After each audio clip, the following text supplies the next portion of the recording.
Vamos a leer la poderosa palabra de Dios. Santo Evangelio según Lucas, capítulo 12, versículo 16.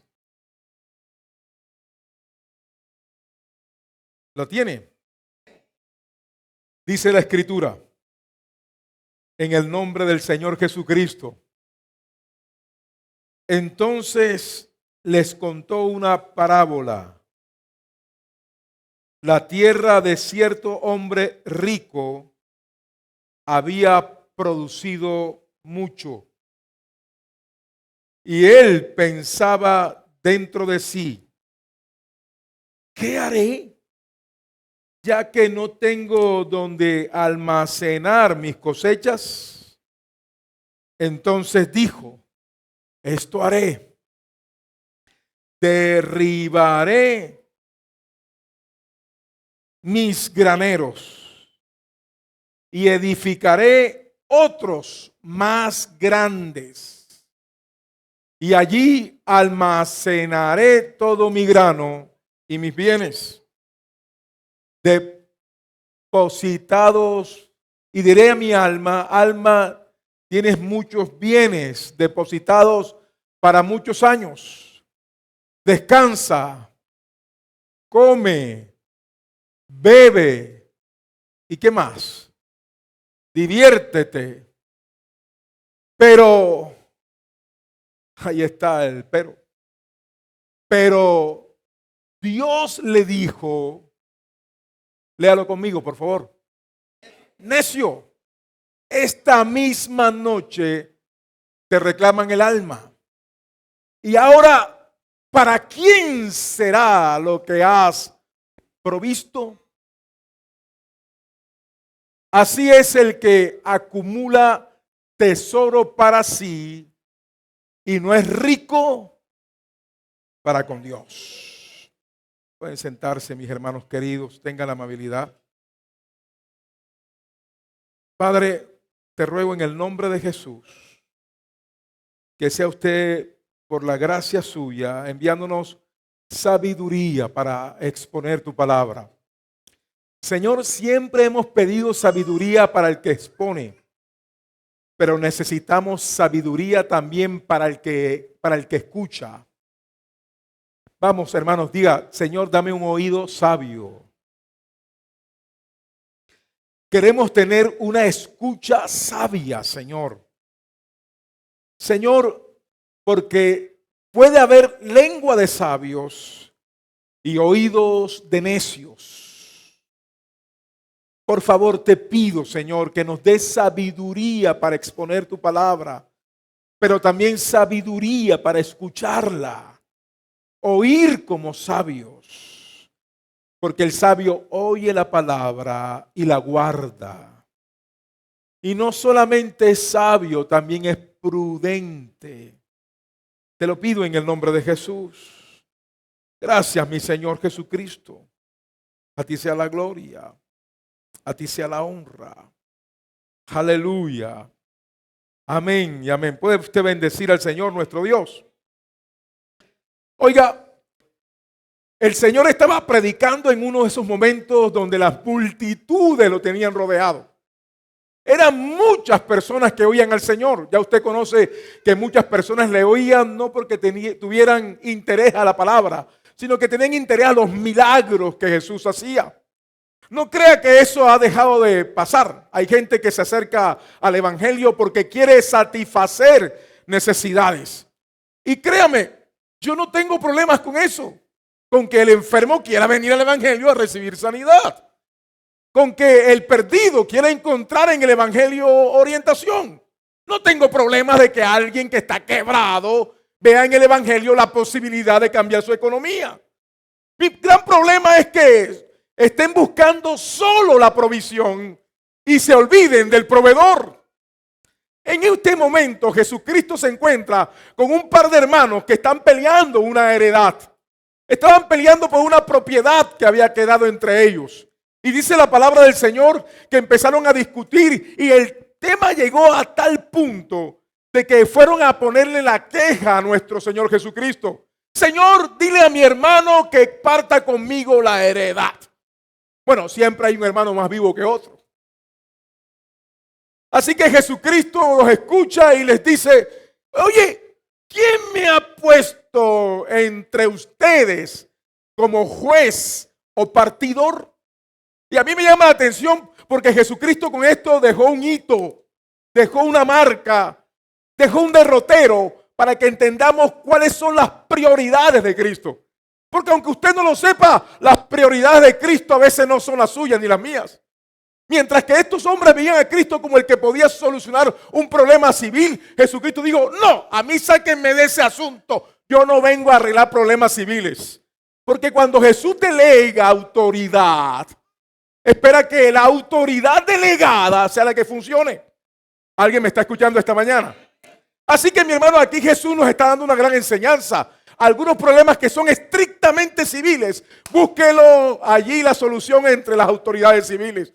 Las espirituales, déjenlas quietas. El que tiene oídos para oír, que oiga. Ahora, esta situación trajo que Jesucristo enseñara una parábola poderosísima. Esta parábola es única en su enseñanza y única en su composición. Mis amados, abran sus Biblias y abran también sus corazones, porque vamos a ver el ejemplo de un hombre que no debe ser nuestro ejemplo. La necedad de planear sin Dios. La necedad de planear sin Dios. El problema, mi querido hermano, es que estamos en una generación obsesionada con la planificación. Estamos obsesionados con planear financieramente. Tenemos obsesión para planear ministerialmente. Hay planes familiares, hay planes de retiros, hay planes fúnebres, hay planes empresariales, hay planes de expansión, hay planes de vacaciones, hay planes de todo tipo. Y créame, no está mal que usted planee. El problema no está en planear, mi hermano. El problema está en que usted planee sin Dios. El problema está en que hay muchos que quieren construir empresas, pero sin que Dios sea el gerente de su empresa. Algunos quieren planear y planean. No es el problema la planeación, no es el problema la administración. Es que algunos quieren administrar no con Dios, sino con su autosuficiencia. Muchos no dicen con sus labios, no necesito a Dios, pero lo dicen con sus hechos, lo dicen con su manera de vivir. En este contexto que tenemos nosotros de cristianismo por tradición, nadie va a decirle a usted de frente, no necesito a Dios, pero su manera de vivir está demostrando que Dios no es el centro de sus vidas. Y planean, administran, viven sin la voluntad de Dios. El pastor Miguel Núñez afirmó en alguna ocasión, cuando actuamos como si Dios no existiera, somos ateos prácticos. Y eso es lo que ocurre en el cristianismo de hoy. El cristianismo de hoy habla mucho de Dios, sabe coros, sabe himnos, se sabe algunos versículos, algunos van a la iglesia, pero viven como si Dios no existiera. Eso es un ateísmo práctico. Esta poderosa parábola, hermanos míos, es una poderosa palabra que nos muestra el Señor Jesucristo, un hombre verdaderamente exitoso. Aquí hay un hombre de éxito delante de los hombres, pero necio delante de Dios. Rico en la tierra, pero pobre en el cielo. Con las cuentas llenas, pero con el alma vacía. Hoy el Señor nos confronta. ¿Estamos planeando con Dios o estamos planeando alrededor de Dios? Hay gente que planea con Dios, donde Dios le ha puesto su agenda. Y hay otros que traen sus planes, tienen a Dios aquí al lado y planean al lado de Dios, pero sin Dios. Por eso yo quiero que veamos tres grandes enseñanzas de esta parábola hoy. La primera, la ilusión de la autosuficiencia. Vaya al versículo 17, por favor. Y note cómo el versículo 17 nos dice de ese hombre que había crecido económicamente. El versículo 16 dice que ese hombre ya era rico, pero que ahora había entrado en una abundancia mayor. Alguien diría, pastor, plata llama plata. Así que este hombre rico empezó a producir más dinero, a haber más producción en su tierra. Y mire lo que dice la Biblia. ¿Tiene usted el versículo 17? Y él pensaba dentro de sí. Y él pensaba dentro de sí, ¿qué haré? Deténgase allí, por favor. Vamos, deténgase allí. Ahí hay un pequeño detalle que usted no puede saltar. Y ese pequeño detalle tiene que ver con un gran problema espiritual. Él pensaba dentro de sí. No oró. No consultó a Dios. No pidió consejo ni dirección. Él no buscó un consejo espiritual. Él simplemente se centró en él.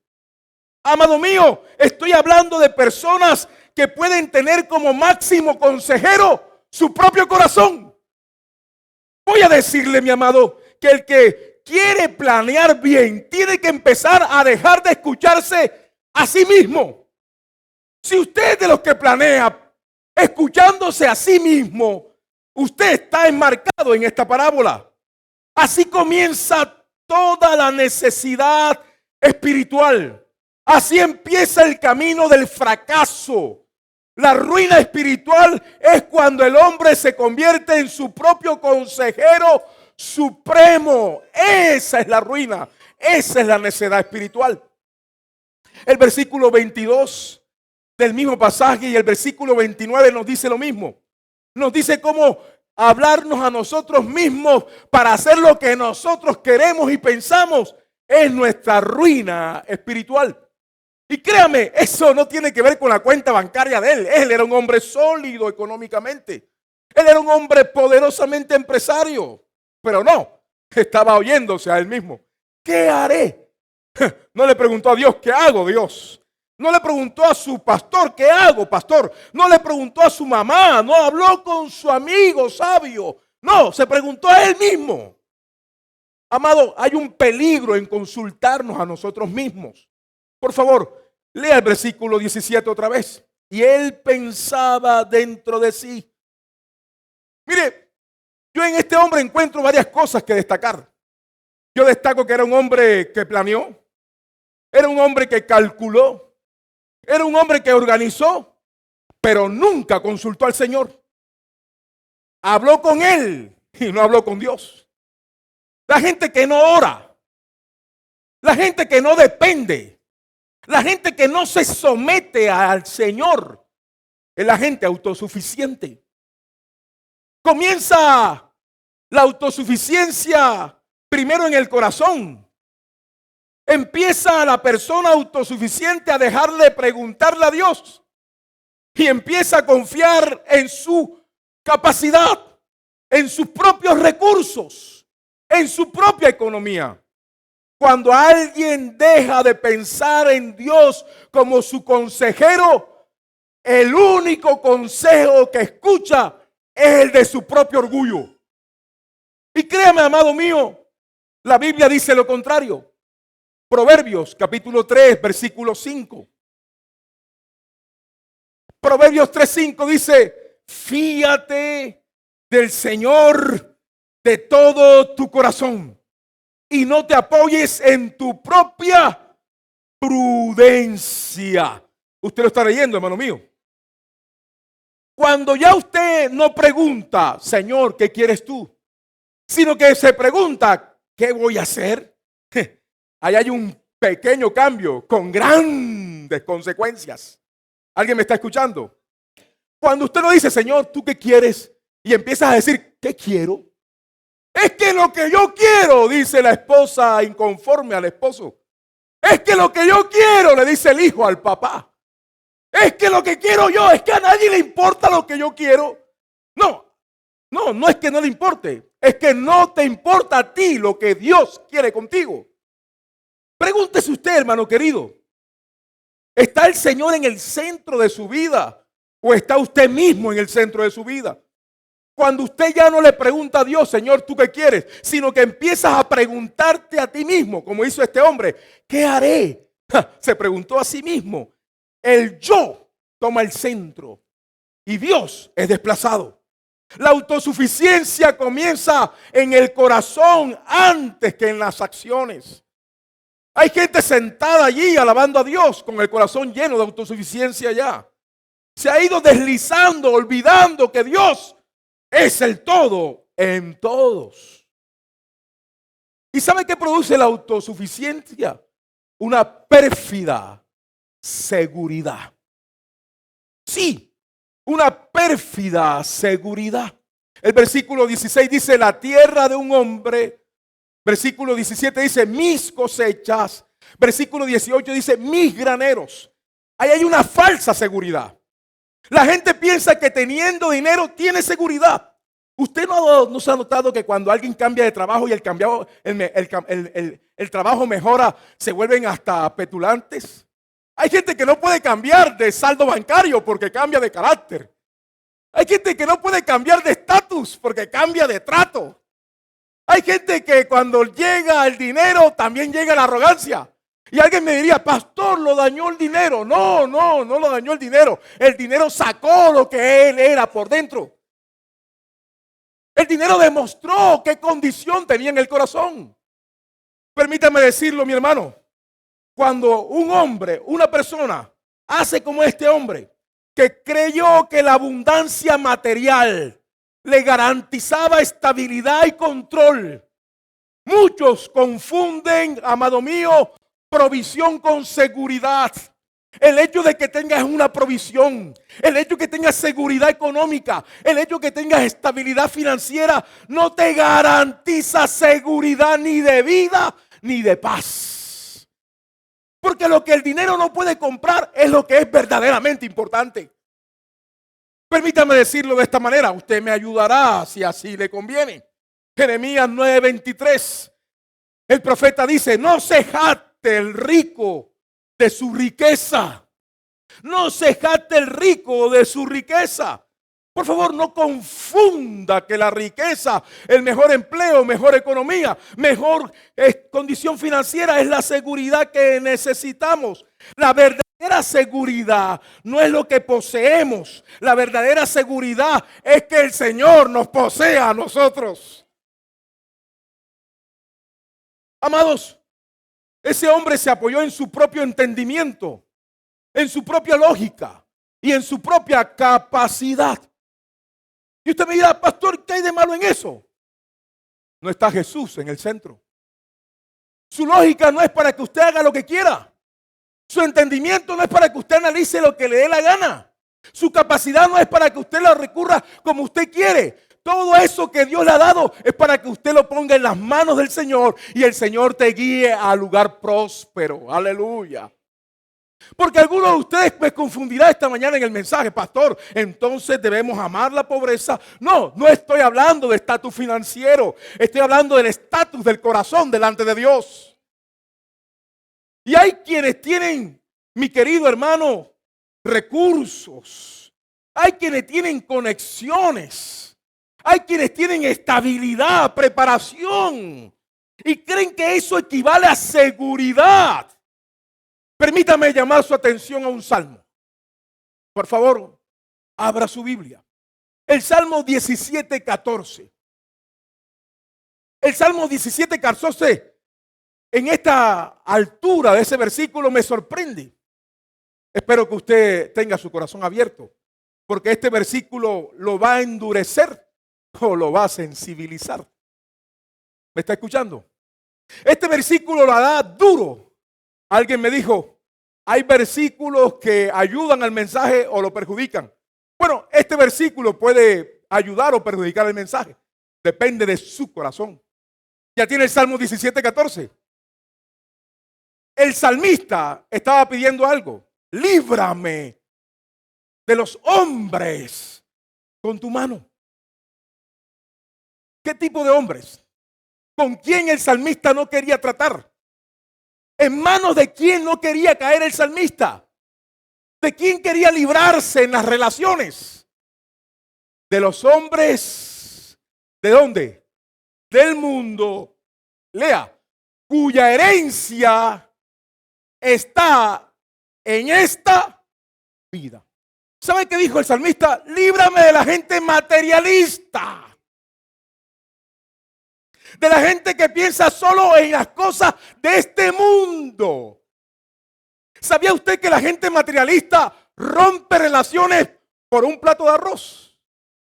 ¿Sabía usted que la gente materialista rompe su vida espiritual y rompe su relación con su madre, con su padre, por un dinero? Es que yo dejé la plata allí y se forman tremendos arroz con mango, hermano mío, y pierden relaciones por dinero. Permítame decirle que yo conozco parejas que no pueden caer en crisis económicas porque se le va la paz de la casa. El salmista decía, líbrame de ese tipo de gente. Líbrame de la gente que no piensa en el bien espiritual. Líbrame de la gente que no piensa en el mañana contigo. Líbrame de la gente que piensa que comemos, bebemos y nos morimos y ya. Líbrame de la gente que es capaz de priorizar lo que perece, lo que se acaba, abandonando lo que permanece. Líbrame de esa gente. Amados, la seguridad nunca está en tener, la seguridad siempre ha estado en que el Señor nos tenga. Y tengo que decirle lo siguiente, mi amado. Proverbios 11:28 dice, el que confía en sus riquezas caerá. Y eso le pasó a este hombre. Jesucristo nos habla de una tragedia.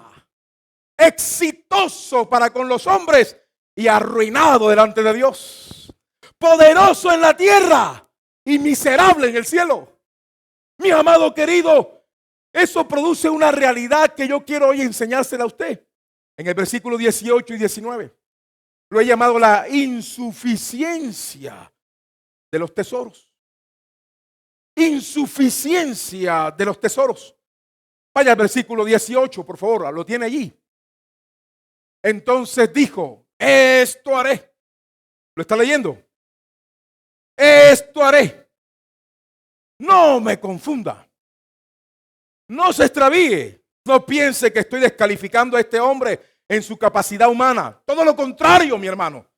Este hombre no era tonto en términos mundanos. Era un hombre planificador brillante. Este era un hombre gestor eficiente de su economía. Este era un hombre planificador, claro, visionario. Tenía una capacidad administrativa asombrosa. Es que Jesucristo no nos está hablando de un irresponsable, no nos está hablando de un incapaz. Jesucristo no nos está hablando de un salvacuatro o de alguien que hizo el dinero con cosas malas. No, de un hombre con tesón, con trabajo arduo, con responsabilidades, levantarse cada mañana, de ser un luchador por la vida.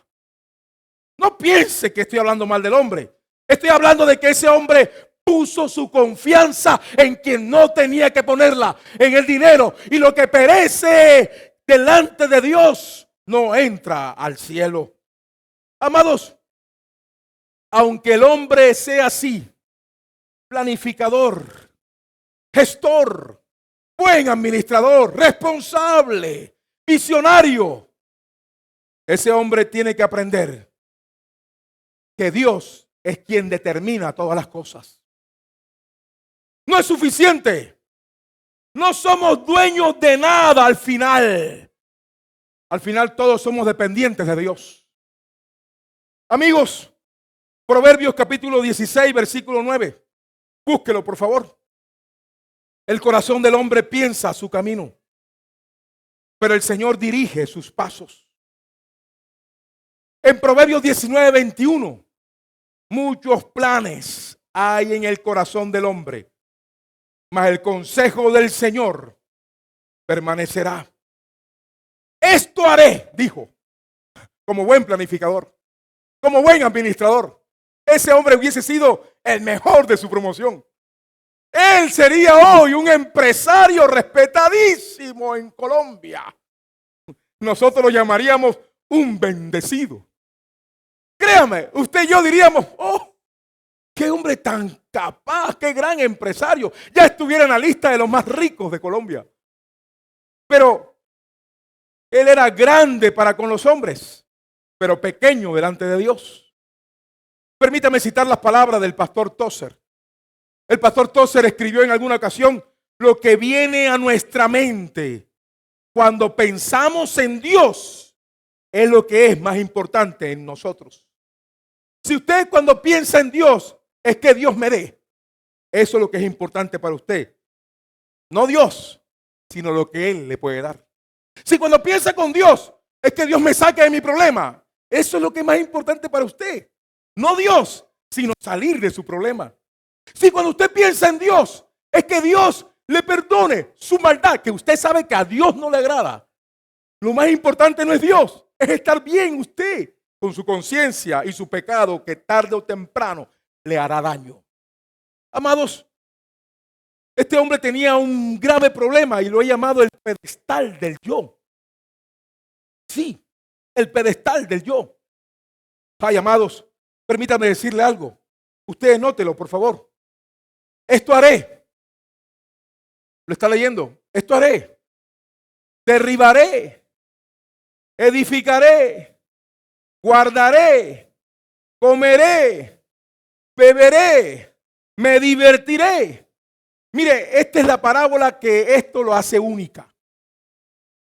La hace única el hecho de que no hay una parábola donde más haya el yo o las palabras en primera persona como en esta parábola. Yo, me, mi, mío. Amados, todo giraba alrededor del yo. Todo giraba alrededor de él. Dios no estaba en el centro, pero tampoco su familia. ¿Dónde estaba su esposa? ¿Por qué no habló de su esposa? ¿Sería de esos hombres que se encargó de hacer mucho dinero y perdió a su mujer? ¿O sería de esos hombres poderosos económicamente y socialmente, pero que sus hijos no querían nada con él? Amados, este hombre tenía un pedestal y en su pedestal estaba el yo. Cuando el yo aparece, Dios desaparece. Dígale al que está a su lado, cuando el yo aparece, Dios desaparece. ¿Puede usted hacer el ejercicio y darse cuenta cuántas veces aparece el yo? Yo haré, yo derribaré, yo edificaré, yo almacenaré, yo diré. Esta es una liturgia al ego. Es una adoración al yo. Amigos, aquí hay una tremenda sinfonía de egocentrismo. El egocéntrico debería ser sincero y decir: no me puedo casar porque no quiero vivir para otro, quiero vivir para mí mismo. Yo sé que muchos nos hemos escandalizado y hemos dicho: oye, se casó con ella misma, Alexandra Duarte, en Francia, y nos escandalizamos. Y yo dije: esa mujer fue sincera. Ella quiere vivir para ella misma y no quiere vivir para más nadie. Yo le celebro al que se casa con un objeto, que se casa con un papel, que se casa con un cuadro, porque es tanto su ego que no puede hacer feliz a otro. Amigos, Jesucristo lo dijo mucho mejor que yo. Porque donde esté tu tesoro, allí estará también tu corazón. Lo que tú amas es tu tesoro. Si alguien ama el dinero, ese será su tesoro. Pero el dinero no te acompaña después de la muerte. Si tu dinero es tu objeto de vida, si estás corriendo o vives alrededor de ti mismo, sin gratitud, sin adoración a Dios, sin mayordomía, hay gente que vive como si todo fuera de él y se olvida que somos administradores de lo que Dios nos ha dado. Ese hombre tenía graneros, tenía cosechas, tenía tierras, tenía capacidades, pero no tenía eternidad. Solo tenía el yo. Y ese sigue siendo el gran pecado de este mundo moderno. El gran pecado de este mundo moderno, mi hermano, es la gente idolatrando su ego. Las redes son las autopistas de la expresión del ego. Hay algunas personas que tenemos redes con el fin de un solo propósito. Mis redes solo están para predicar a Jesucristo. Yo celebro cuando algunos cristianos de nuestra iglesia tienen sus redes, pero su vida personal es tan íntima, tan de ellos, que no se ve nada íntimo de ellos, porque han entendido que las redes no son un pedestal para mostrar nuestros logros. No, no se deje engañar. Este mundo es un mundo de apariencias. Y la apariencia de este mundo pasará. Alguien me decía, pastor, cuando vayamos al juicio, ¿el Señor me juzgará por lo que están en las redes? Bien, no me sorprendería que Dios juzgue a alguien mostrándole sus redes a todo el mundo. Lo que Él publicó para Él solo. Lo que Él publicó para su familia. Lo que Él publicó para el mundo. Y permítame acuñar esta frase. Sé que algunos se van a ofender, pero bueno, no sería un buen predicador si usted no se va ofendido de aquí. Hermano mío, de la abundancia del Facebook, habla tu boca. ¿Me escuchó? Dígale que de la abundancia de tu Facebook, habla tu boca. Perdóneme, pero algunos tienen otro tipo de adoración. Hay gente, mi hermano, en este mundo moderno, y yo lo he señalado muchas veces ya. Vuelvo a señalarlo hoy, mi pastor Raúl. Lo vuelvo a señalar. No siempre es idolatría de imágenes. Hay idolatría del yo. Del yo que se convierte en el centro de la vida. No podemos tener nada, ni familiares, ni economía, ni mascotas. Nada puede estar en el mismo lugar que Dios. John Stott, el gran predicador del siglo XIX, dijo, el pecado más básico del ser humano es sustituir a Dios por el yo. ¿Cómo sé que el yo me está controlando? ¿Cómo sé que el ego es el que me domina? ¿Será que venir a la iglesia el domingo me está diciendo que soy cristiano?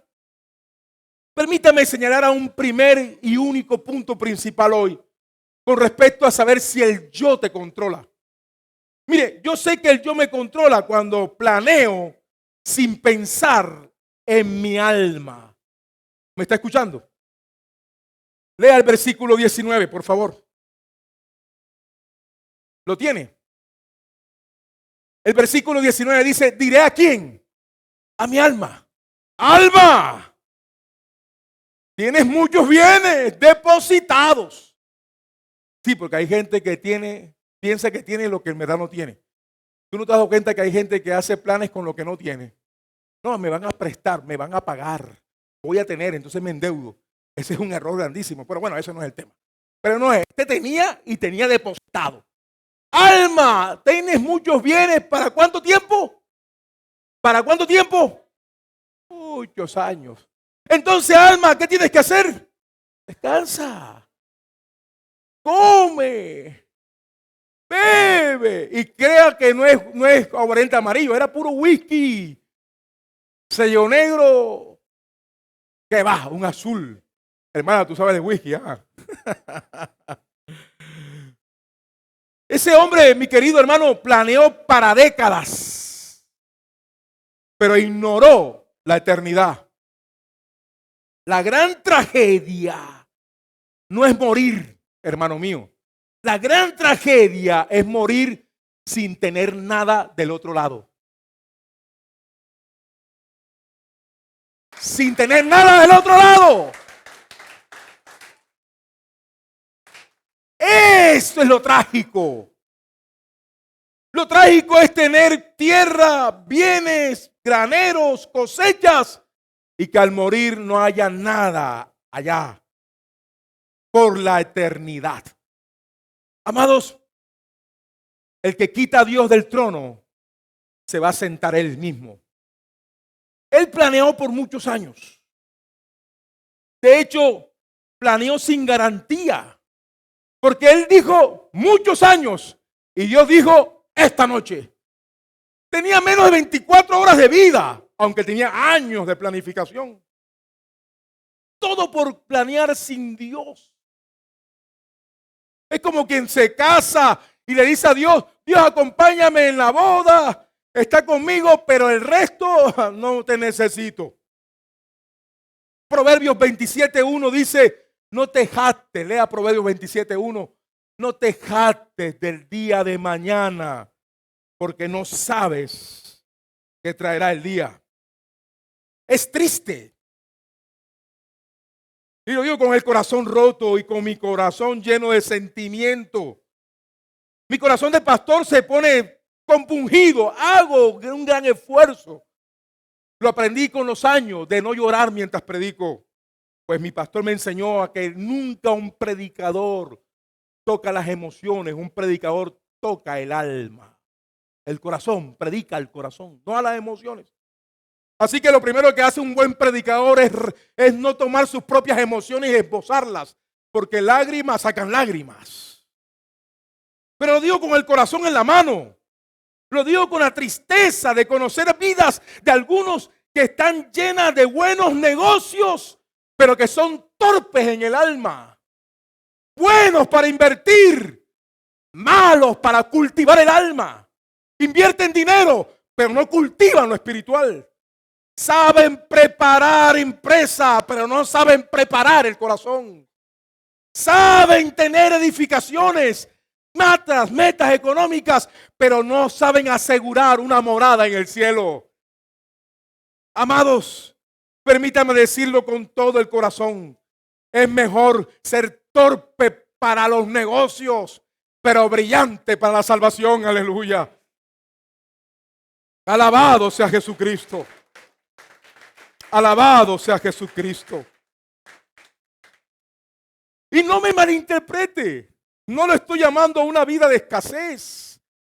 No estoy haciendo un parangón, ponderando la miseria. No crea que yo soy de los predicadores de la escuela del sufrimiento. No me malinterprete. Yo creo en el bienestar, pero no creo en el bienestar sin Dios. No creo en la abundancia sin Cristo. No creo en la estabilidad sin la roca eterna. Aleluya.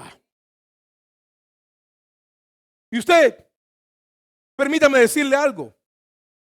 Este hombre cuando invita a su alma, mira a lo que invita a su alma. Alguno podría decir, oye, si tiene abundancia, dedíquese ahora a ayudar. Ese hombre no pensó en el prójimo.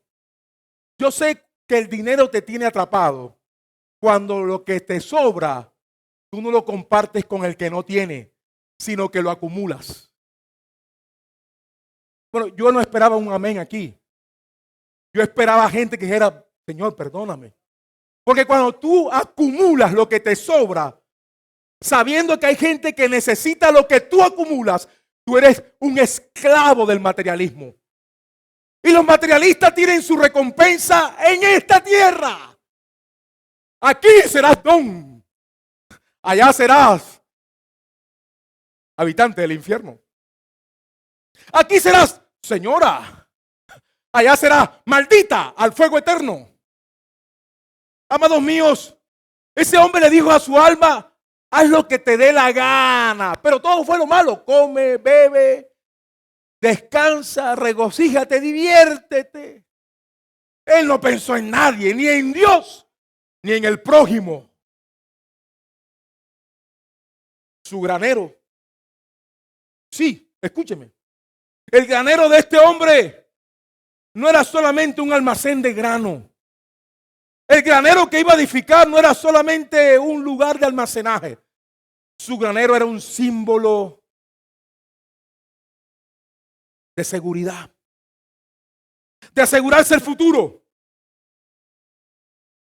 Él quería escapar de la ansiedad. Por eso lo primero que le dice al alma es descansa. Lo que pasa es que él se olvidó que el dinero no compra la paz. Si no, Irak fuera riquísima. Es que se olvidó de que el dinero no compra la salud. Entonces en Estados Unidos no hubiese hospitales. Es que el dinero compra cosas que no entran al cielo.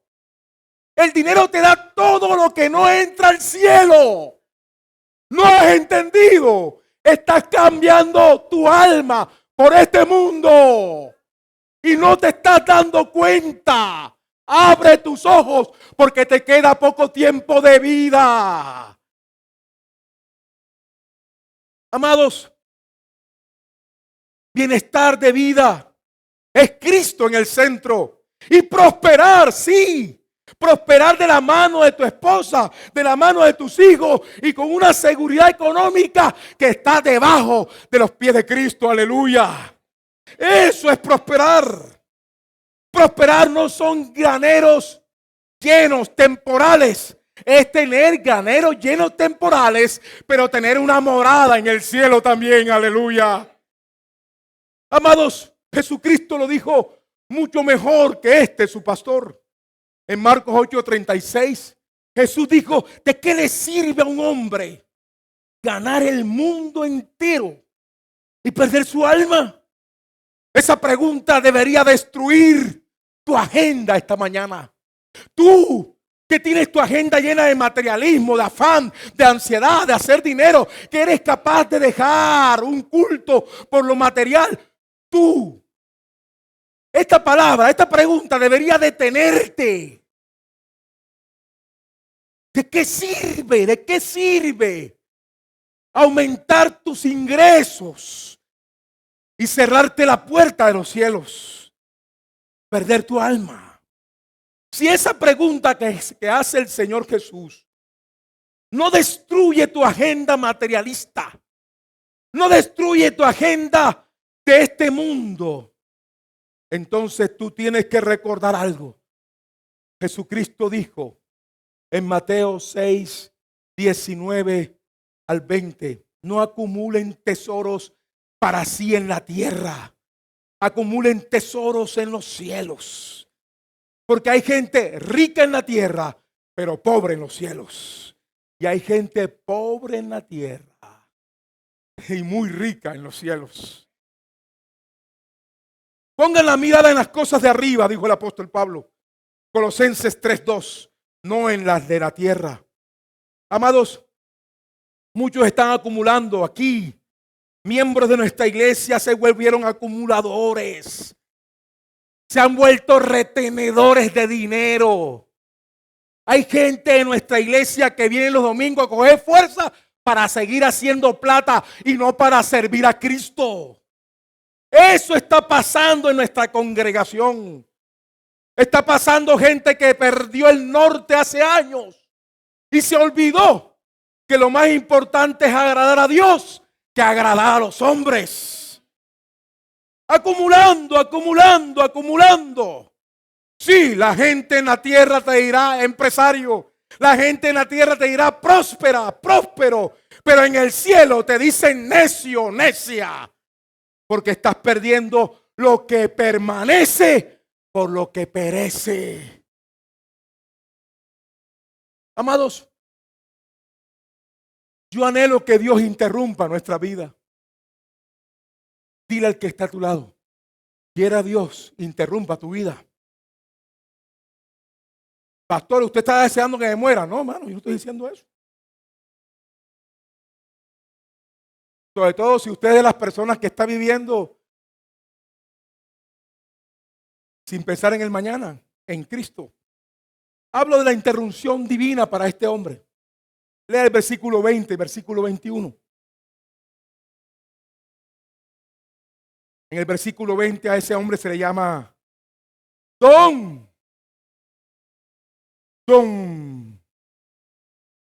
Doña. Patrona, patrón. A este hombre se le llama necio. ¿Por qué se le llama necio a un hombre que es planificador brillante, disciplinado en el trabajo? ¿Por qué se le llama necio a un hombre que es gestor eficiente? ¿Cómo se le puede llamar necio a un hombre que tiene visión? A un hombre que lo que ha hecho es que su tierra, él siendo rico, se le aumentaron más sus riquezas. ¿Por qué se le llama necio a un hombre así? Este hombre no era tonto ni necio en términos mundanos. No era necio o tonto en términos de la tierra. Era necio para con Dios. Lee el versículo 20. ¿Lo tiene el versículo 20? Necio. Ese hombre dijo, muchos años. Dios dijo, esta noche. Este hombre dijo, alma, descansa. Dios dijo, en el infierno tormento. ¿Ha leído usted Santiago 4:14? Cuando Santiago, el apóstol, hermano del Señor Jesús, hijo de la bendita Virgen María, dijo, la vida no depende de nuestros cálculos. ¿Y sabe cómo lo dijo? No saben cómo será su vida mañana. Ninguno de nosotros sabemos cómo será nuestra vida mañana. Algunas personas que interactúan un poco más conmigo que algunos de ustedes saben que yo hablo de la muerte con naturalidad. Cuando usted tiene seguridad de salvación y tiene la morada segura, el lenguaje de la muerte no asusta. Usted sabe para dónde va. Alguien diga aleluya. Por 3 ocasiones, después de ser cristiano, he estado al borde de la muerte. Una, perseguido por servir a una oveja. 2, un infarto en cuidados intensivos. 3, un espíritu de muerte que me visitó cara a cara. Y alguien podría decir, el día que te caíste hace 7 metros, bueno, podría ser un cuarto. Y esas veces siempre he tenido la misma respuesta. Si me muero, me voy a la presencia de Dios. Este hombre no tenía esa seguridad. Ese hombre planeaba como si la muerte no fuera a visitarlo. Ese hombre planeaba como si el cáncer no pudiera tocarlo. Como si el abandono o el divorcio no visitara su casa. Amigo, la vida no depende de nosotros ni de nuestros cálculos. Vamos, suelte ese ego, suelte ese orgullo, deje de vivir como si usted fuera el dueño de este mundo. Humíllese delante de Dios esta mañana. Humíllese delante de Cristo y dígale, Señor, separado de ti nada puedo hacer, perdóname. Vivo como si tú no existieras. La vida no depende sino de la voluntad soberana de Dios Todopoderoso. Por eso el salmista, y cuando yo hablo del salmista aquí tengo que aclarar algo. No hablo de cualquier religioso. Cuando hablo del salmista hablo del rey de Israel, del hombre más poderoso de su época, el que tenía el ejército más grande de todo Medio Oriente, de la poderosa potencia de la época, Israel. Hablo del rey David. Y a pesar de todas sus facultades como rey, de todos sus recursos militares, de todo su poder económico, ese hombre en el Salmo 31:15 dijo, Señor, en tu mano están mis tiempos, aleluya. Nunca se apoyó en lo que tenía, porque él sabía que todo el ejército del mundo se puede reunir en contra de un cristiano de rodillas, y ese ejército tendrá que retroceder, porque más grande es el que está con nosotros que el que está en el mundo.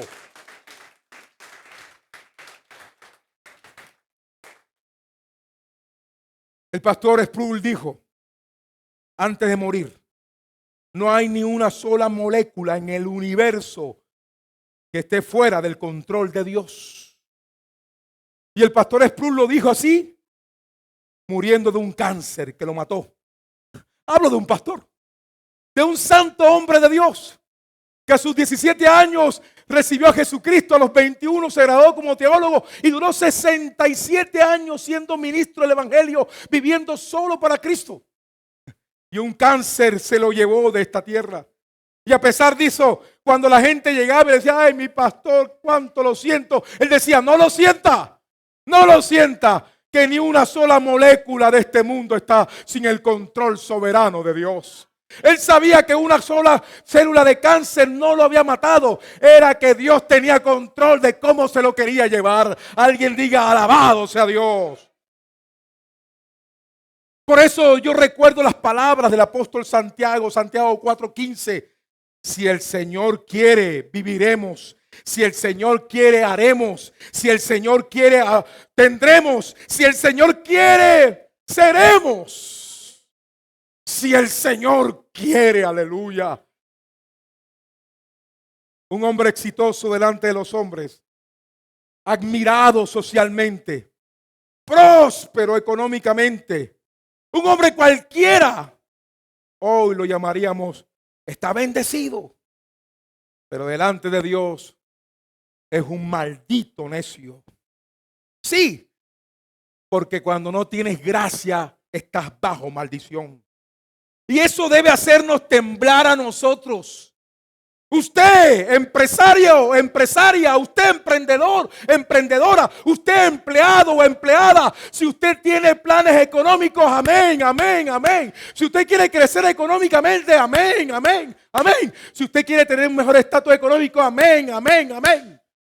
Pero asegúrese que Dios siga siendo el centro de su vida. Siga siendo el Señor de su vida. Siga siendo el todo en su vida. Aleluya.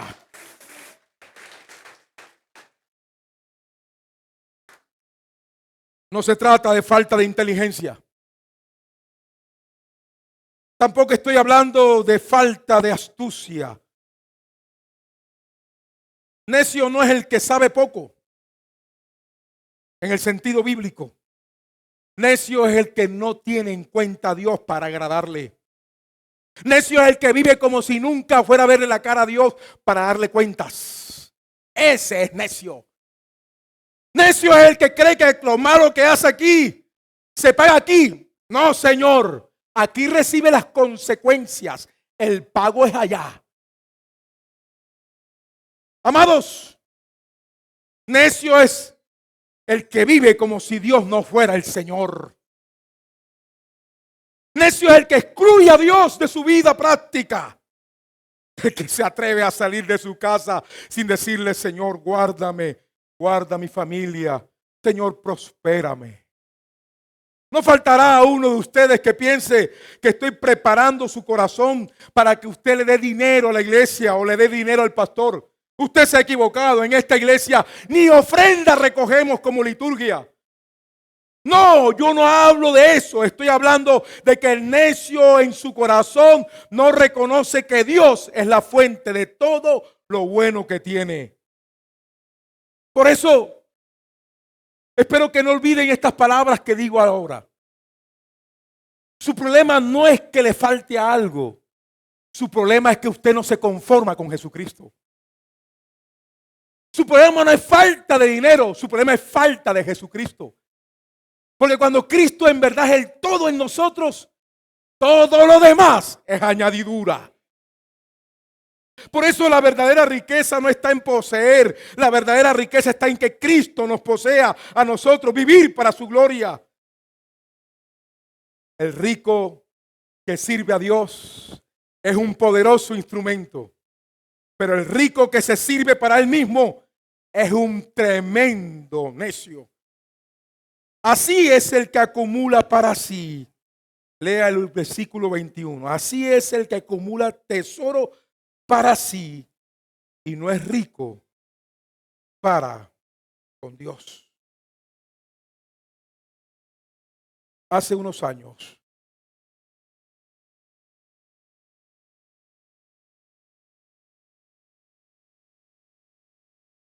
una de las personas más poderosas económicamente de la costa atlántica me pidió una cita en mi oficina. Llegó con todos su esquema de seguridad, con los carros del año de esa época y con todo ese, bueno, sí, yo quería decir parafernalia, pero iba a decir prendengue. Con todo el prendengue. El prendengue. Y me dijo, pastor, he logrado esto, he logrado aquello. Tengo esto, tengo aquello. Pero no tengo paz.